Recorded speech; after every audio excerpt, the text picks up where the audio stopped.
Hi AP Calculus BC. This video is going to give you just a couple of extra tips on how to complete this homework worksheet.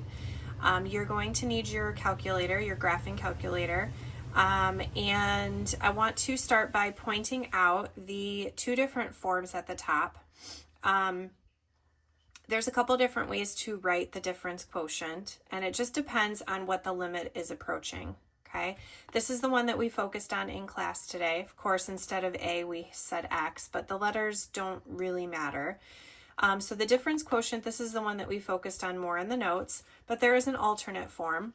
It can be read as f of x minus f of c all over x minus c.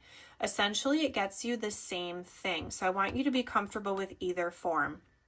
And this particular worksheet first asks you to determine which form we're working with, and then identify the function that we're dealing with as well, the f of x. Write down the f of x value, and then find the slope, which is the derivative. This notation here, f prime, is telling you to basically find the derivative at the given point, and then you would find your answer. So I'm going to do number 1 with you guys and number 4 with you guys. That's one of each type. Okay? So when I'm first trying to determine which form to be focused on, I look at the denominator, because the denominators are really what makes it stand out, and you can determine which one is correct. So the difference quotient that we looked at in the notes strictly just has h on the bottom. The other one has x minus some number. So if we look at number 1, we can clearly see that this is the alternate form that we're looking at. Okay, so I'm just going to write AF, because that means that we're looking at the alternate form. Okay, what I'm going to do is I'm going to identify what the function is. Okay, so I look at the alternate form, and it tells me that the function should come first before the subtraction sign.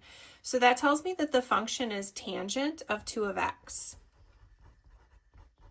Tangent of 2x. Now, the actual c value that they're wanting us to evaluate it at is in the denominator, because we have x minus c. We can't look here because that's the function evaluated at c. So this plus 1 is not the c value. That's the function evaluated at the c value. So I would look in the denominator, and that tells me that the c value is 3 pi over 8. Now is where we use the calculator. We need to identify, using the calculator, what is the derivative of tangent of 2x. We can't do that by hand yet. Trust me, in a few months you will be able to do that, which is why we're using the calculator to find its value. And I realized I need to show you guys how to use the calculator to do that. So first of all, in your calculator, make sure that you are in radian mode. So press your mode button and make sure you're in radian. Then in the y equals, the y1, we're going to type tan of 2x. All right, now we're going to go back to our home screen. So second mode to go back to the home screen. What we're going to do now is we're going to use the derivative shortcut on the calculator. If you press your math key, right here, your math key, and then option 8, that's the derivative. So math 8 is your best friend right now.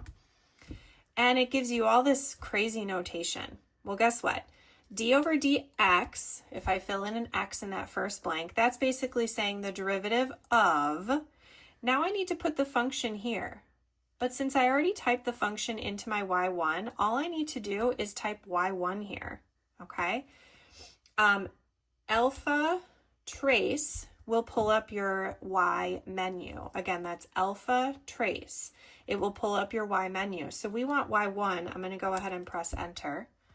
Okay, now I'm going to arrow over, and this is where my C value goes. So I'm going to put 3 pi over 8. I'm going to do a fraction. Actually, I'll just use parentheses. Just like that, 3 pi over 8. If you wanted to use your fraction feature on the calculator, you could. And we're going to go ahead and press enter.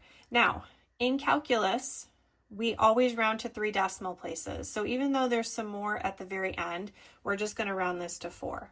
Okay, we always round to 3 decimal places. We could put 0.000, but that's redundant. Okay, so that's how we do number 1. Now we'll jump to number 4 because that one's the other form. Hopefully you can recognize that it is using the difference quotient because we have h in the denominator, okay? Now, to identify, I'm going to put DQ here, not for Dairy Queen, but for difference quotient. To identify the function, we want to look after the subtraction, but we want to ignore the number inside. That is some number, but we're going to replace that with x, okay? So here we have natural log of 3, which means our function is natural log of x, okay? Now, the actual a value, in this case up here it was the c value, the actual a value that we're going to be substituting in is the number that's into the function here. So I can see that a is 3. And now I would go to my calculator. I can do math 8. I'm going to put x here. If I wanted to put natural log of x into the y equals again, I could, but it's maybe a little shorter in this case to just type in natural log of x, okay? And then we can put 3 here. And I get 0.333. Do not put 1/3 because it's not exactly 1/3. Just round to 3 decimal places, 0.333. All right, and that's how you will tackle this homework assignment. I hope the video helped. Good luck.